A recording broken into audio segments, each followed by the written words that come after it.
Good morning class. मैं रेशमा एक बार फिर से आप सभी का अपने चैनल रेशमा हिंदी एकेडमी पर हार्दिक स्वागत करती हूँ। आज का हमारा टॉपिक है हिंदी साहित्य PYQ भाग 2। कल हमने PYQs का भाग 1 कराया था, आज है PYQs भाग 2। तो सभी लोग वीडियो में एंड तक बने रहिए, वीडियो को फुल वॉच करिए, जो कि यह वीडियो एग्ज़ाम की दृष्टि से अत्यंत महत्वपूर्ण है। चाहे वो एग्ज़ाम हो UP TGT, PGT, GDC, GIC, UP TET, सभी के लिए अत्यंत महत्वपूर्ण है। तो चलिए बढ़ते हैं प्रश्नों की तरफ। कल हमने PYQ भाग 1 में 25 क्वेश्चन कराए थे, आज है उसका भाग 2। 25 क्वेश्चन हम फिर से लेकर आए हैं। तो चलिए देखते हैं। प्रश्न 26 है। प्रश्न 26, आगे के कवि रीझे हैं तो कविताई न तो राधिका कन्हाई, सुमिरन को बहानव है उक्त किस कवि की है। जिसमें 4 ऑप्शन दिए गए हैं, एक ऑप्शन करेक्ट है और 3 ऑप्शन इनकरेक्ट है। जो ऑप्शन करेक्ट है वो आप लोगों को टिक करना है। तो प्रश्न 26 का ऑप्शन ए है बिहारी, बी है केशवदास, सी है भिखारी दास या फिर डी है घनानंद। तो आगे के कवि रीजे हैं तो कविताई न तो राधिका कन्हाई, सुमिरन को बहानव है उक्त किस कवि की है। तो प्रश्न 26 का सही आंसर है सी। यह उक्ति यानी पंक्ति भिखारी दास की है। किसकी है? तो यह पंक्ति है भिखारी दास की। प्रश्न 27 है कि चिड़िया आकाश में उड़ रही है। चिड़िया आकाश में क्या कर रही है? तो चिड़िया आकाश में उड़ रही है। इस वाक्य में उड़ रही है क्रिया किस प्रकार की है? उड़ रही है क्रिया किस प्रकार की है? ए है अकर्मक, बी है सकर्मक, सी है समापिका या फिर डी है असमापिका। तो अकर्मक क्रिया वह होती है जिसमें किसी कार्य का न होना पाया जाता है, जबकि सकर्मक क्रिया में जैसे राम लिख रहा है तो राम क्या कर रहा है? तो राम लिख रहा है, यानी कि वह क्रिया कर रहा है। इसमें चिड़िया आकाश में उड़ रही है तो चिड़िया आकाश में उड़ रही है, कोई कार्य नहीं हो रहा है, यानी कि क्या उड़ रही है। अगर प्रश्न पूछा जाए कि चिड़िया आकाश में क्या उड़ रही है तो आएगा आंसर कुछ भी नहीं, यानी कि क्या उड़ रही है, कुछ सार्थक प्रश्न नहीं, आंसर नहीं बन रहा है। तो प्रश्न 27 है कि चिड़िया आकाश में उड़ रही है, इस वाक्य में उड़ रही है किस प्रकार की है। तो इसका सही आंसर है ए, इसमें अकर्मक क्रिया है। सकर्मक क्रिया जिसमें क्रिया की जाती हो, जैसे रमेश कविता लिख रहा है, कविता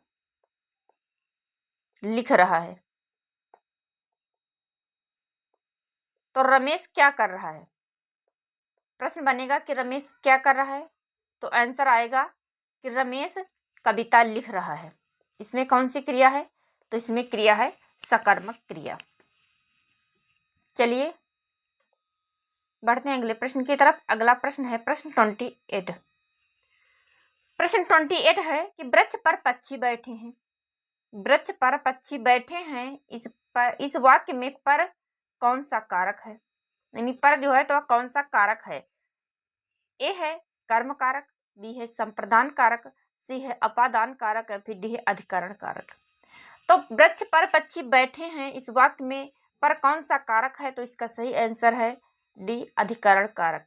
अधिकरण कारक यानी में पर कर्म यानी कि कारक कर्ता ने कर्म को, कर्ता कारक है, कर्ता तो कर्ता का चिन्ह होगा कर्ता ने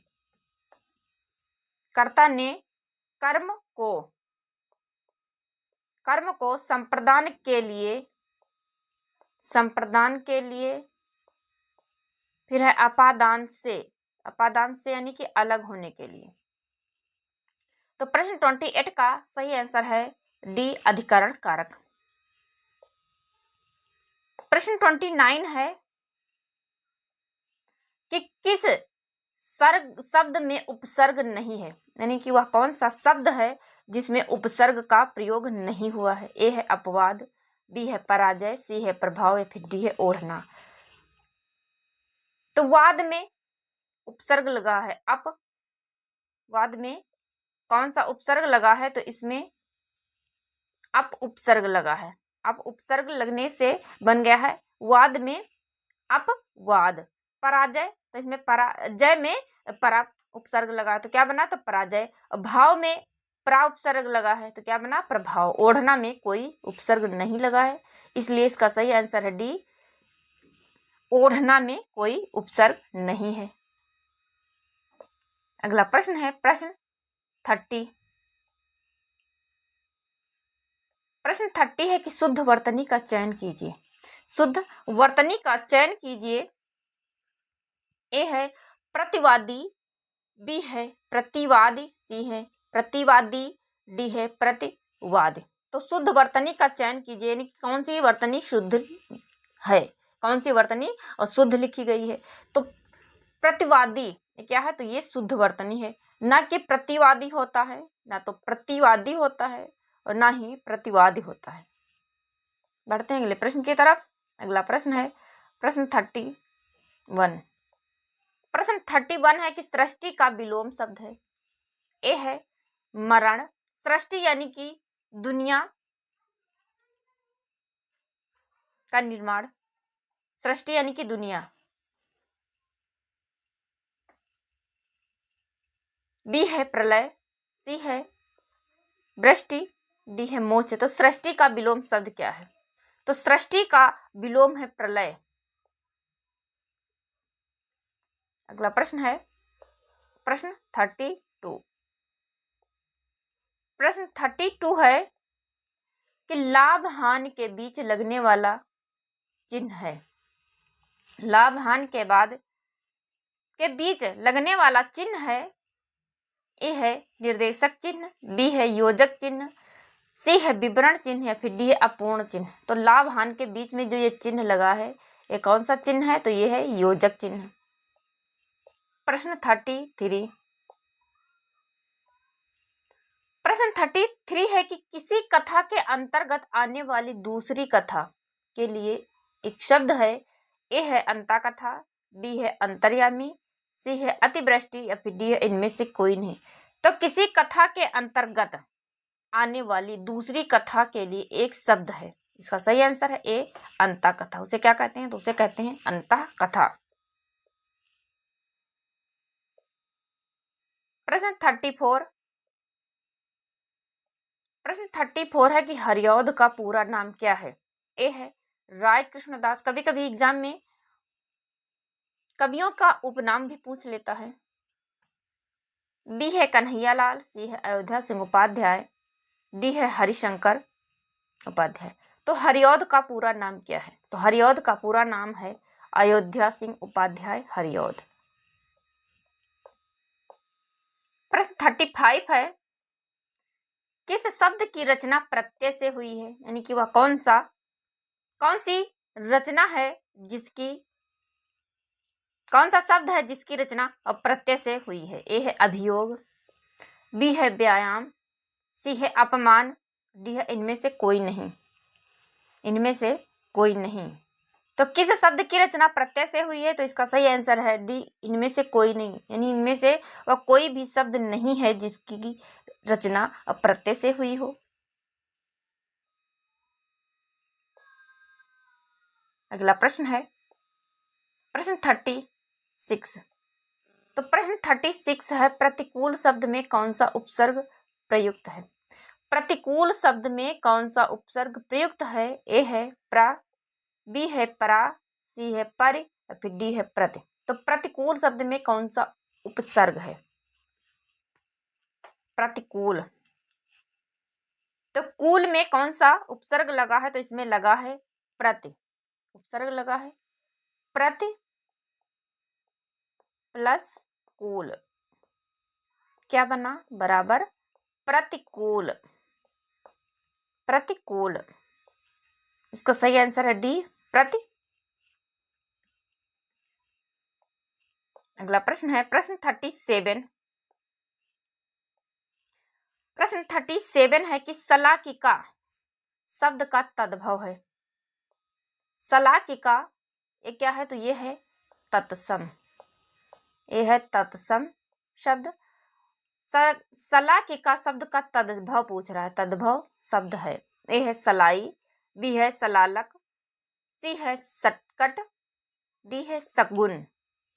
तो सलाकिका शब्द का तद्भव, आप लोग आंसर करिए, कमेंट बॉक्स में अपना कमेंट लिखिए। सलाकिका शब्द का तद्भव है सलाई, क्या है? तो इसका सही आंसर है ए सलाई। प्रश्न 38 है कि संविधान के अनुच्छेद 351 में किस विषय का वर्णन है? किस विषय का वर्णन है? ए है संघ की राजभाषा, बी है उच्चतम न्यायालय की भाषा, सी है पत्राचार की भाषा, या फिर डी है हिंदी के विकास के लिए निर्देश। संविधान के अनुच्छेद 351 में किस विषय का वर्णन है? इसका सही आंसर है डी, हिंदी के विकास के लिए निर्देश। बढ़ते हैं अगले प्रश्न की तरफ। अगला प्रश्न है प्रश्न 39। प्रश्न 39 है कि कृदंत प्रत्यय किन शब्दों के साथ जुड़ते हैं? कृदंत प्रत्यय किन शब्दों के साथ जुड़ते हैं? ए है संज्ञा, बी है सर्वनाम, सी है विशेषण, या फिर डी है क्रिया। तो कृदंत प्रत्यय किन शब्दों के साथ जुड़ते हैं? तो क्रिया के साथ जुड़ते हैं। किसके साथ? तो क्रिया के साथ जुड़ते हैं। ऐसे प्रश्न बनते हैं। प्रश्न 14 है कि कमल किस प्रकार का शब्द है? कमल किस प्रकार का शब्द है? ए है रूढ़, बी है यौगिक, सी है योग रूढ़, और डी है इनमें से कोई नहीं। तो क्या पूछ रहा है कि कमल किस प्रकार का शब्द है? तो कमल रूढ़ शब्द है। कैसा है शब्द? तो कमल रूढ़ शब्द है, यानी कि जिन संज्ञाओं के भिन्न भिन्न खंड निरर्थक हों पर एक साथ मिलकर सार्थक हो जाएं, उन्हें रूढ़ संज्ञा कहते हैं। जैसे कि कमल, का, मा, ल, इनका अलग अलग शब्द निरर्थक है। क्या है? तो निरर्थक है। जबकि कमल एक साथ हो तो ये सार्थक है। यानी ऐसे शब्दों को मौलिक या अमौलिक संज्ञा भी कहा जाता है। चलिए बढ़ते हैं अगले प्रश्न की तरफ। अगला प्रश्न है प्रश्न 41। प्रश्न 41 है कि मगही किस बोली की भाषा है? मगही किस बोली की, किस उपभाषा की बोली है? ए है राजस्थानी, बी है पश्चिमी हिंदी, सी है पूर्वी हिंदी, और डी है बिहारी। तो मगही किस उपभाषा की बोली है? आप लोगों को टिक करना है कि मगही किस उपभाषा की बोली है। इसका सही आंसर है डी, मगही बिहारी उपभाषा की बोली है। अगला प्रश्न है प्रश्न 42। तो प्रश्न 42 कह रहा है कि दुष्ट ही दुष्ट को ठीक कर सकता है, यानी कि दुष्ट ही दुष्ट को ठीक कर सकता है। इसके लिए सही लोकोक्ति है। जैसे जहर जहर को काटता है। ए है सावन के अंधे को हरा ही हरा सूझता है, बी है लड़े सिपाही नाम सरदार का, सी है लकीर के फकीर, डी है लोहा लोहे को काटता है। तो दुष्ट ही दुष्ट को ठीक कर सकता है, इसके लिए सही लोकोक्ति है डी, ऑप्शन डी, लोहा लोहे को काटता है। बढ़ते हैं अगले प्रश्न की तरफ। अगला प्रश्न है प्रश्न 43। तो प्रश्न 43 कह रहा है कि आचार्य विठल नाथ ने किस कवि के लिए पुष्टि मार्ग का जहाज उपमा दी है? ए है गोविंद स्वामी के लिए, बी है परमानंद दास के लिए, फिर डी है सी है सूरदास के लिए, फिर डी है नंददास के लिए। तो आचार्य विठल नाथ ने किस कवि के लिए पुष्टि मार्ग का जहाज उपमा दी है? तो यह सूरदास के लिए उपमा दी है।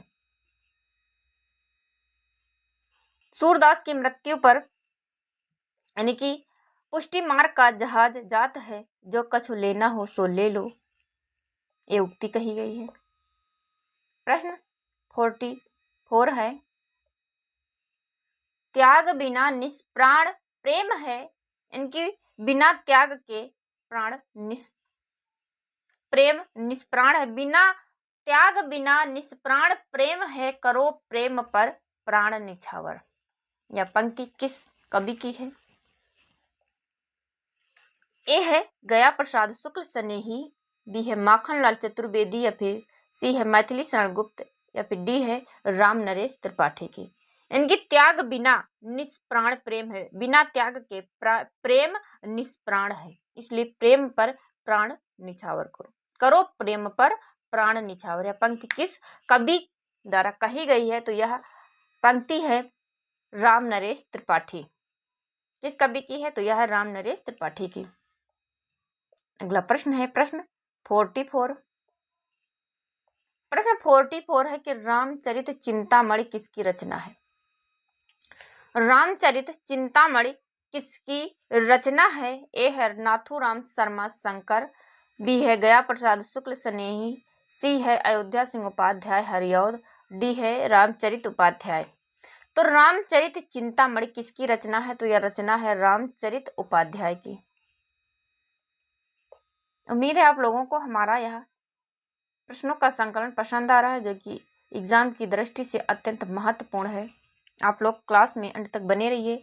चैनल पर पहली बार आए हैं तो चैनल को सब्सक्राइब करिए, वीडियो को लाइक करिए और ज़्यादा से ज़्यादा शेयर करिए। कमेंट बॉक्स में अपना प्यारा सा कमेंट लिखिए। निराला की वह रचना जिसमें दलितों की दयनीय दशा का चित्रण हुआ है, वह कौन सी रचना है? ए है बेला, बी है अपरा, सी है नए पत्ते, या फिर डी है अनामिका। तो सूर्यकांत त्रिपाठी निराला की वह कौन सी रचना है जिसमें दलितों की दयनीय दशा का चित्रण किया गया है? तो वह रचना है नए पत्ते। कौन सी है? तो वह रचना है नए पत्ते। प्रश्न 47 है कि अजय खंडहर के रचयिता कौन है? अजय खंडहर के रचयिता कौन है? ए है रामदरस मिश्र, बी है त्रिलोचन, सी है रांगे राघव, या फिर डी है शिवमंगल सिंह सुमन। तो अजय खंडहर के रचयिता पूछ रहा है कौन है? तो रागे राघव है। कौन है? रागे राघव। प्रश्न 48 है। प्रश्न 48 है कि विजय देव नारायण शाही किस सप्तक के संकलित कवि हैं? ए है तार सप्तक, बी है दूसरा सप्तक, सी है तीसरा सप्तक, या फिर डी है चौथा सप्तक। तो विजय देव नारायण शाही किस सप्तक के संकलित कवि हैं? इसका सही आंसर है सी, तीसरा सप्तक के कवि हैं। अगला प्रश्न है प्रश्न 49। तो प्रश्न 49 कह रहा है कि नवीन विकसित ध्वनियां कौन सी हैं? नवीन विकसित ध्वनियां कौन सी हैं? ए है ख और गा, बी है उ और बड़ा उ, यहाँ पर बड़ा उ है, सी है ए और औ, डी है सा और शा। तो नवीन विकसित ध्वनियां कौन सी हैं? तो प्रश्न 49 का सही आंसर है ए ख और गा। ख और गा। आज का हमारा लास्ट और आखिरी प्रश्न है प्रश्न 50। प्रश्न 50 इनके नीचे दिए गए विकल्पों में से तत्सम शब्द का चयन कीजिए। तत्सम शब्द का चयन कीजिए जिसमें एक तत्सम शब्द है, बाकी 3 तद्भव शब्द है। जो तत्सम शब्द है उसे आप लोगों को टिक करना है। ए है आसरा, बी है ईख, सी है अमावस, या फिर डी है एकादश। तो तत्सम शब्द का चयन कीजिए, कौन सा तत्सम शब्द है? तो तत्सम शब्द है एकादश। क्या है? एकादश। जबकि आसरा, ईख और अमावस एक क्या है? एक तद्भव शब्द है। तद्भव एक क्या है? तो तद्भव शब्द है। तो आज की हमारी क्लास यहीं तक। उम्मीद है आप लोगों को पसंद आ रही है। हम प्रैक्टिस सेट करवा रहे हैं, ज़्यादा से ज़्यादा प्रैक्टिस सेट, ताकि आप लोगों को एग्जाम में आसानी हो सके। चलिए मिलते हैं एक नए प्रैक्टिस सेट के साथ। Thank you.